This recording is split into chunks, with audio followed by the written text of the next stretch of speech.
여러분 안녕하십니까. 최상목 대통령 권한대행이 정진석 대통령 비서실장을 비롯해서 이 수석 비서관들이 일괄적으로 사표를 했는데 여기에 수리할 계획이 없다 이렇게 밝혔습니다. 자, 사실 본인이 뭐 수리하든 안 하든 이 최상목은 지금 식물이 아닌가 이렇게 보여집니다. 권위도 없고 무엇보다도 배신자 프레임에서 이 최상목이 벗어나지 못하고 있는 것입니다. 자, 이 최상목이 이 헌법재판관 두 사람을 임명함으로 해서 자, 자기가 모시고 있던 대통령의 비수를 꽂았다. 이런 비판이 확산되고 있는 가운데 이 최상목은 오늘 자, 이런 계획, 자, 이 비서관들이 사표를 수리할 계획이 없다. 지금 이 최상목은 지금 무한 항공기 참사 이게 수습되고 나면은 본인이 먼저 사퇴하겠다 이렇게 밝혔습니다. 그러니까 자, 국무회의를 하면서 지금 두 사람의 임명을 밝혔는데 그래서 김문수 장관과 그리고 김태규 자, 방통위원장 대행 법제처장 등등해서 자, 이 많은 사람들이 반발하고 항의하고 그래서 따졌습니다. 자, 그러니까 이건 본인도 나 곧 사퇴하겠다. 그러니까 김태규 방통위원장 직무대행이 바로 그 자리에서 사표를 써가지고 제출을 해버린 겁니다. 그만큼 기강하고 있다는 겁니다. 지금 자기를 임명해준 대통령을 배반했다는 거. 이거야말로 쿠데타 중에 쿠데타고 반역 중에 반역이 아닌가. 그러니까 거기 연결되어 있는 사람이 바로 민주당이다. 바로 자, 의원식과 전날에 만나고 돌아왔다. 이것만 봐도 잘 알 수 있는 대목들입니다. 자, 그런데 본인이 지금 사표를 수리한다 안 한다. 이거 의미가 없는 게 바로 본인이 식물화되어 있는 데다가 그리고 지금 이 대통령 비서실에 있는 사람이 이 최상목을 인정하겠습니까? 인정을 안 하니까 사표를 수리해도 그렇고 안 해도 그렇고 관계없는 거고 무엇보다도 본인이 곧 나간다 생각하니까 이 사표 수리하는데 본인이 스스로가 의미가 없다. 빨리 이게 합동장례가 치러지고 뭐 이렇게 되면 본인도 물러나겠다. 이런 속셈을 갖고 있습니다. 그러니까 자기 혼자 살려고 국가 전체를 저버렸다 하는 비판. 인간적으로도 그렇게 배신할 수 없는데 아니 윤석열 대통령이 그렇게 거둬들여가지고 자, 상모가 하면서 챙겨줬는데 돌아서서 자기 일신의 안전을 도모하느라고 배신을 했다 하는 프레임에서 절대 빠져나올 수 없다는 겁니다. 오늘 기획재정부 대변인실은 이렇게 말했습니다. 최상목 대행은 지금은 민생과 국정 안정에 모두 힘을 모아서 매진해야 된다. 그러면서 사표를 수리할 계획이 없다 이렇게 밝혔습니다. 사표를 수리하거나 말거나 자, 수리하고 나면은 또 누가 지명해야 됩니까? 최상목이 때 누가 가겠습니까? 누가 그 자리에 들어가겠습니까? 그러니까 최상목은 수리할 수도 안 할 수도 그냥말로 똑같은 거다.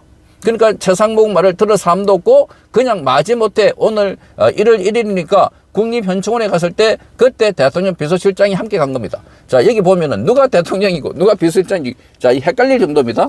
지금 이 최상목이 아주 비루한 모습을 보이고 있다. 자, 그러니까 사람은 자, 이 당당해야 됩니다. 나갈 때도 들어올 때도. 그런데 이자는 끝까지 비루한 모습을 보였다 하는 겁니다.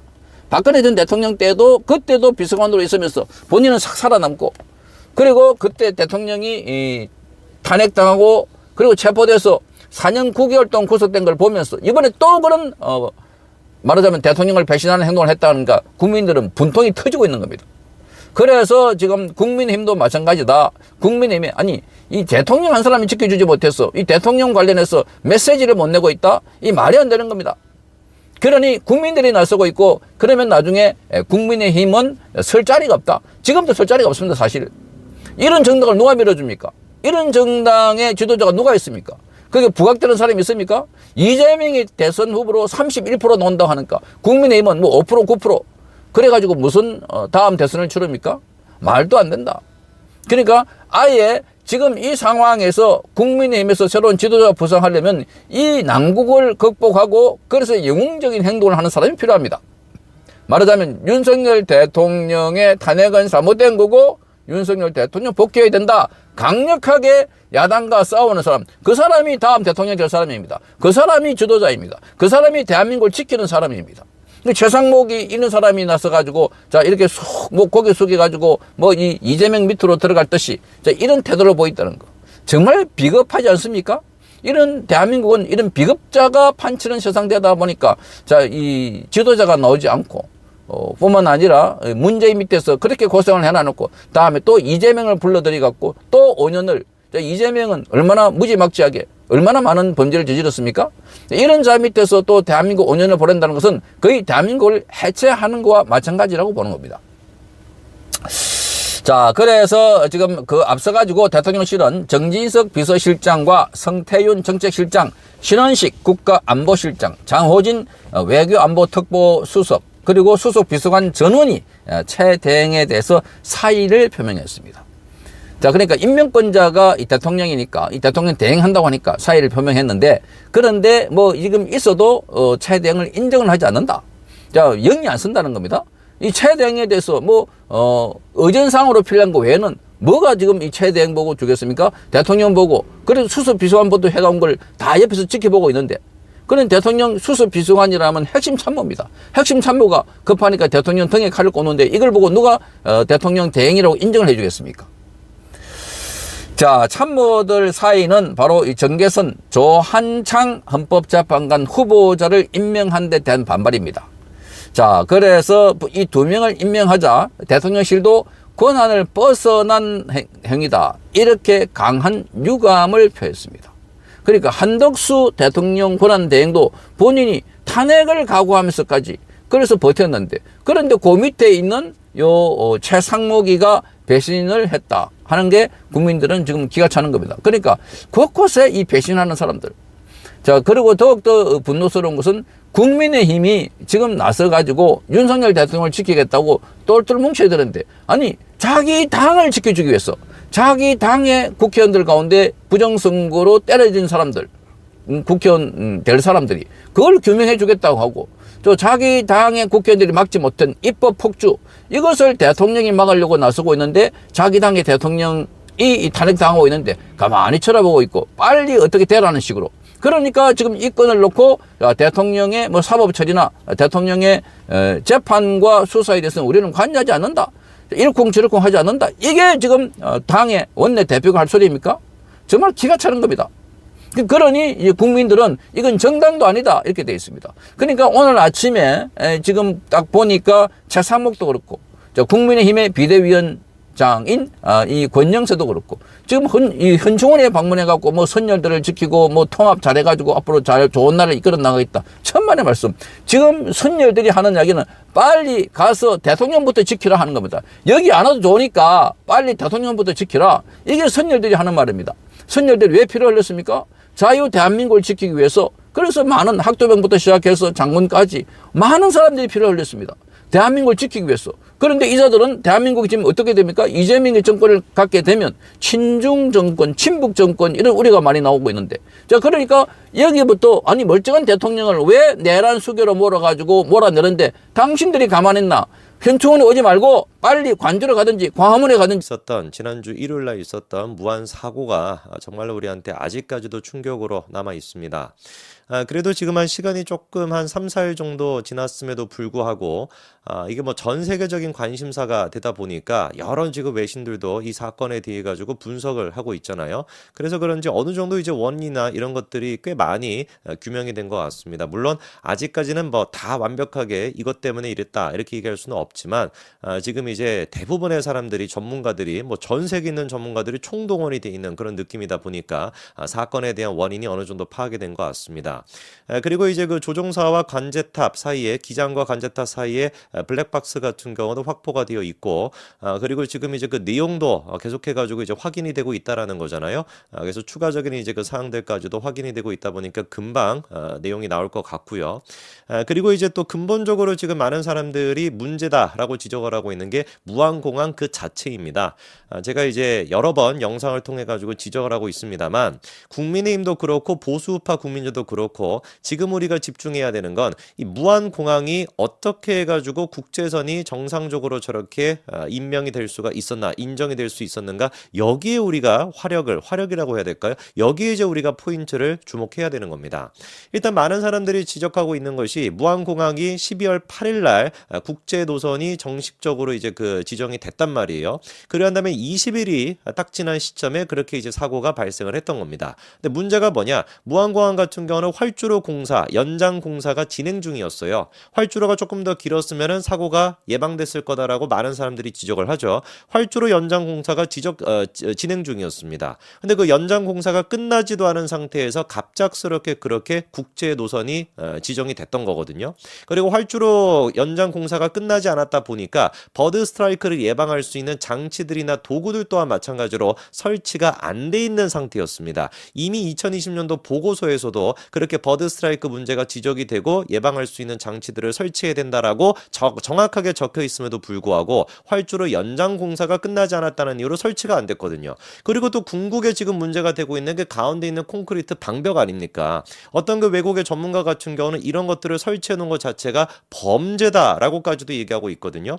그리고 그게 만약에 로컬라이저라 그래가지고 착륙할 때 신호를 이렇게 잘 줘가지고 가운데로 올 수 있도록 하는 장치라고 한다면 설령 그거를 거기다가 설치했다라고 해도 어떻게 했어야 된다? 잘 파괴가 될 수 있도록, 잘 부셔질 수 있도록 해야 된다. 실제로 그래서 올해 초였나요? 일본에서 이제 이렇게 비상 착륙을 했던 당시에도 로컬라이저를 들이박았는데 로컬라이저가 바로 부셔지는 그렇게 형태로 돼 있어가지고 비상 착륙을 했음에도 불구하고 어떠한 사망자도 나오지 않았거든요. 그리고 이번에 그 둔턱 같은 경우는 딱 보니까 콘크리트 벽이라고 하는 거를 기장 입장에서 알 수가 있었다 없었다? 없었다라고 하는 지적이 나옵니다. 흙 같은 걸로 이렇게 둘러싸여 있다 보니까 아마 제가 봤을 때 기장님 입장에서도 저거는 그냥 뭐 모래로 이렇게 쌓여져 있는 그런 둔턱 같은 거니까 충분히 뭐 통과가 되겠다라고 생각했을 가능성이 높아요. 그렇게 지금 전문가들이 지적하고 있거든요. 이런 것들에 대한 근본적인 원인, 세 가지 정도의 원인에 모든 지금 화살을 찌제명과 이재명을 향하고 있습니다. 여기에 이제 우리가 주목을 해야 되는 것인데 안타깝게도 지금 보수 진영 내에서 자꾸 이제 확인되지 않은 음모론 같은 얘기가 나오고 있어가지고 제가 그 부분들을 여러분들한테 좀 정리를 해드리고 어떤 것들을 우리가 팩트에 기반해가지고 정확하게 비판을 해야 그래야지 중도층이 설득이 됩니다. 자, 그러면은 일단 지금 보수에서 계속해서 돌고 있는 내용들을 제가 몇 가지만 좀 짚어드릴 건데 추가적으로 좀 짚어드릴 것이 이번에 광주신문 있잖아요. 그 광주신문에서 사고가 있기 일주일 전에 마치 사고를 예견한 듯한 그런 기사를 올렸다라 그래가지고 그게 논란이 되고 있는데 그것도 제가 보기에는 설득력이 떨어집니다. 왜 그런지 그것도 제가 말씀을 드릴 겁니다. 자, 일단 자료 한 가지 보여주시면은 제일 처음에 문제가 됐던 게 MBC의 요 지금 자료 화면이었죠. 이게 이제 잘못 송출이 됐던 방송 사고 였습니다. 근데 저기 지금 보니까 탄핵 관련이라 그래가지고 817이라고 하는 숫자가 있었던 거 저게 이제 논란이 됐었단 말이에요. 근데 이제 저거를 가지고 이제 논란을 키웠던 게 그겁니다. 817이라고 하는 숫자 자체가 북한 지령이다. 라는 거예요. 근데 이제 그 817이라고 하는 게 왜 북한 지령이냐라고 한다면 그 근거가 챗 GPT입니다. 실제로 뭐 역사를 뒤져보고 여러분들이 뭐 기사를 뒤져보고 뭘 뒤져보시든지 간에 8.17과 관련돼 가지고 나와 있는 게 확인이 된 사실이 하나도 없습니다. 그냥 근거가 챗 GPT예요. 챗 GPT 그거 하나 띄워주시면은 실제로 8.17 북한 지령이 뭐냐라고 물어봤더니 챗 GPT가 뭐라고 합니까? 민주도청 내 비밀 조직을 영업 일부로 그리고 뭐 북한의 대남 공작 조직인 뭐 문화교력이 사용한 용어다라고 하면서 김일성이가 뭐 1900 뭐 몇 년도에 8월 17일에 저런 식의 이제 뭐 지령을 내렸다라고 하는 내용이 나온단 말이에요. 그래서 저거를 기반으로 해가지고 뭐 영상을 찍으신 분들도 있어요. 유튜버들 중에 이거야말로 8.17이 뭐 북한 지령이라고 하는 근거다. 근데 우리가 조금 확인을 하고 얘기를 해야 되지 않겠습니까? 챗 GPT한테 8.17 지령이 아니라 다음 거 보여주시면 8.16 지령이 뭐야? 8.25 지령이 뭐야? 어떤 날짜가 됐든지 간에 그냥 아무 숫자나 집어넣어가지고 그렇게 지령을 물어보면은 다 똑같은 얘기를 챗 GPT가 합니다. 8.16 지령이 뭐라고 물어본다면 8월 16일에 그런 식의 뭐 김정일이가 지령을 내렸다라고 하고요. 8.25 지령이 뭐라고 한다면 8월 25일에 그런 식의 지령을 내렸다. 똑같은 내용이 그냥 반복이 됩니다. 그러니까 이제 8.17 지령이라고 하는 건 뭐예요? 존재하지 않는 것이다. 그냥 MBC에서 제가 봤을 때는 내선 보낼 가능성이 높아요. 탄핵과 관련된 어떤 제보나 탄핵과 관련된 그런 내용은 이번으로 뭐 이렇게 해가지고 확인해라. 그런 식으로 나왔던 것 같은데 그거를 챗GPT를 관련해가지고 저렇게 하고 있으면 안 되겠죠. 그리고 또 나오는 얘기가 이것도 참 기가 막힌데 보수 유튜버 중에 제가 뭐 누구라고 얘기는 안 하겠습니다만 무안공항 사고와 관련해 나무위키에서도 미리미리 관련된 내용이 나와 있었다. 구글에서 검색해보면은 사건 발생 시간보다도 17시간 정도 일찍 나무위키 사건의 내용이 떴다는 것 자체가 너무나 의혹이 많다라는 것을 알 수 있다. 이렇게 또 주장을 하시더라고요. 이분 참 진짜 그렇습니다. 이것도 막 조회수가 막 40만 이렇게 나와 있던데 일단 제가 그 말씀을 드릴게요. 구글 본사가 어디 있습니까? 구글 본사가 있는 게 이게 미국 캘리포니아 주에 있지 않습니까? 미국 캘리포니아랑 대한민국이랑 시간이 똑같나요?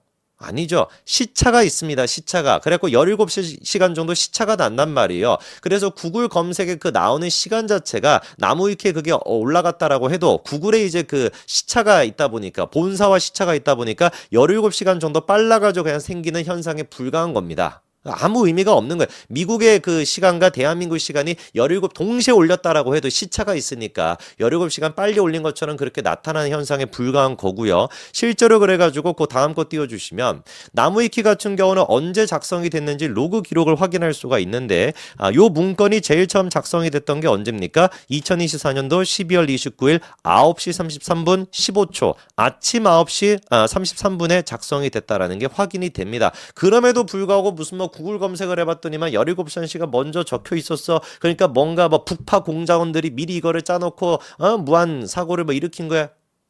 이러면 진짜 보수로서 우리가 너무 창피한 거 아니겠습니까? 자, 그리고 이제 또 문제가 되고 있는 게 요거예요. 다음 거 띄워주시면은 요게 이제 그 전남일보였던 것 같은데 광주신문이었나요? 광주일보였던 것 같은데 광주일보에서 이런 식의 이제 기사가 나왔다라는 겁니다.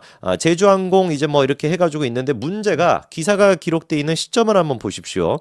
2024년도 12월 22일 아침 7시 이렇게 돼 있어요. 그 다음 것도 보여주시면 실제 그 기사의 내용 같은 경우도 이번에 이제 나왔던 그 기사 내용이 저렇게 나와 있습니다. 그러다 보니까 이제 사람들이 의심했던 게 뭐냐면은 야 어떻게 도대체 이 지금 이 신문사 같은 경우는 미리 알고서 12월 22일 날 저런 식의 기사를 쓸 수가 있냐. 나무위키도 그렇고 이 기사도 그렇고 미리 알고 있던 사람들 뭐 관찰하고 이제 제보했던 사람도 뭐 미리 알고 있었다라고 하는 게 그 한 통속으로 이어지는 음모론 아닙니까? 그러니까 미리 알고 있었던 것이다. 뭐 이렇게 지금 얘기가 나오는 거예요. 다음 것도 보여주시면 이후에 이제 이 기사 같은 경우는 날짜가 수정이 돼가지고 12월 29일로 바뀌었습니다.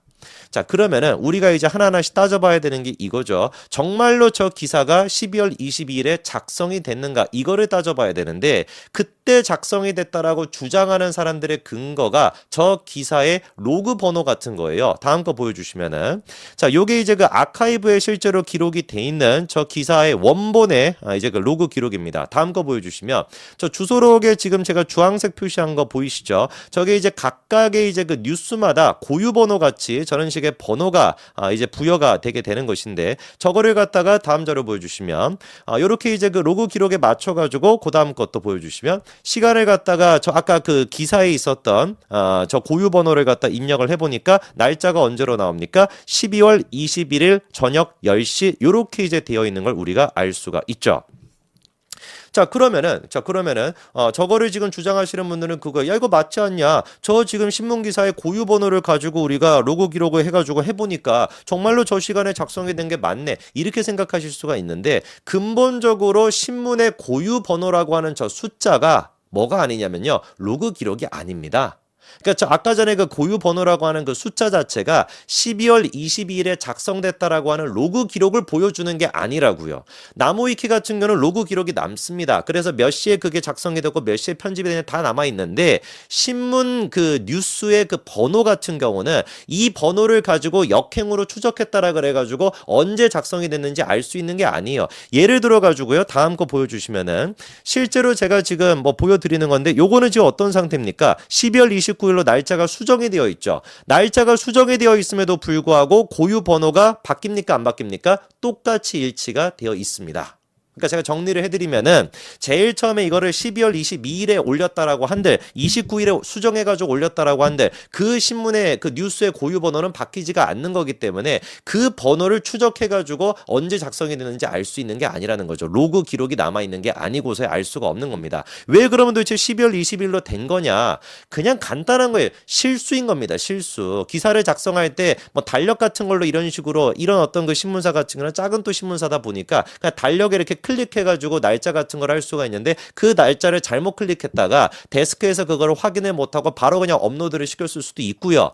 그게 아니라고 한다면 또 신문 기자들한테 제가 물어보니까 중요한 이제 그 내용이다 보니까 임시 저장 형태로 날짜는 그냥 아무데나 해놓고 그렇게 임시 저장으로 올려놓는데 그거를 데스크에서 확인을 못하고 그냥 바로 업로드를 시켰다 이럴 가능성도 있는 겁니다. 뭐가 됐든지 간에 그냥 날짜 수정이 됐던 거에 불과 잘못 그냥 날짜를 선택했던 거에 불과한 것인데 이거를 가지고 뭐 미리 뭐 이렇게 알고 있었으니까 뭐 이게 뭐 북파 공작원이 어쩌고 저쩌고 그러면 안 된다는 거죠. 다시 한번 말씀을 드립니다만 뉴스의 고유 번호를 가지고 그 기사의 고유 번호를 가지고 이 기사가 언제 작성이 되는지 알 수가 없다. 왜? 날짜를 수정하고 난 뒤에도 고유 번호는 똑같기 때문에. 그래서 아까도 말씀을 드렸습니다만 우리가 팩트에 기반해 가지고 비판할 수 있는 걸 비판을 해야 됩니다. 그게 아니고서야 일반인을 갖다가 멀쩡한 사람을 갖다가 그냥 멀쩡한 그냥 제보자에 불과한 사람을 북파 간첩으로 만들어 버리고 무슨 뭐 난파 간첩으로 만들어 버리고 그리고 그 사람한테 막 전화를 걸어 가지고 지금 뭐 가게 장사도 못 하게끔 만든 거 이런 것들이 우리가 보수의 모습이라고 할 수가 없죠. 진짜 이유를 가지고서도 충분히 찌째명과 민주당을 비판할 수 있습니다. 여기까지 말씀드리겠습니다. 감사합니다.